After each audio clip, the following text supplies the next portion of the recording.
एक नंतर या क्षणाची बघूयात सर्वात मोठी बातमी ती म्हणजे आपण पाहतोय महिला आणि बालविकास विभागात बंपर भरती होणार आहे।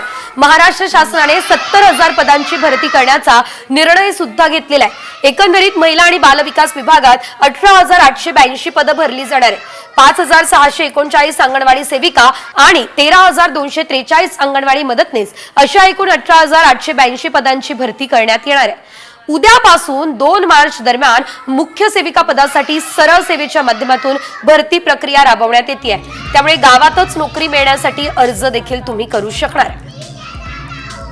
अधिकचे अपडेट आमच्या प्रतिनिधी रुपाली बडवे यांच्याकडून घेऊयात। रुपाली, आपण पाहतोय तब्बल साधारणतः 19,000 नोकऱ्या या अंगणवाडीमध्ये असणार आहेत। सविस्तर माहिती या संदर्भात। महिला बाल विकास मंत्री आदित्य तटकरे यांनी आपल्या ट्विटरच्या माध्यमातून ही माहिती दिलेली आहे। आपल्या विभागामध्ये जवळपास 18,000पेक्षाही जास्त पदांची भरती होणार असल्याचं त्यांनी ट्विटद्वारे सांगितलेलं आहे। याच्यामध्ये आपण प्रामुख्याने बघितले तर महाराष्ट्र शासनाने 70,000 पदांची भरती करण्याचा निर्णय घेतला होता। मात्र आपण पाहत आहोत की यापैकीच आता 18,000 भरती जी आहे ती महिला बाल विकास मध्ये केली जाणार आहे। याच्यामध्ये प्रामुख्याने अंगणवाडी सेविका आणि अंगणवाडी मदतनीस अशा पद्धतीच्या या पदांची भरती असणार आहे आणि वेगवेगळ्या माध्यमातून खरं तर महिलांना रोजगार मिळावा किंवा भरती व्हावी यासाठी खरं तर एक मोठं पाऊल राष्ट्राच्या वतीने उचलल्याचं आपल्याला पाहायला मिळत आहे।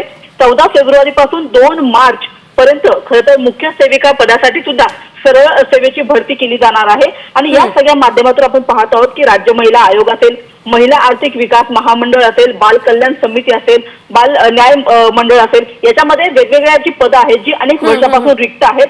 आता ही सगळी पदं धन्यवाद रुपाली दिलेल्या सर्व सविस्तर अपडेटसाठी। एकंदरीत आपण पाहतोय अंगणवाडीमध्ये आता बंपर नोकऱ्या असणार।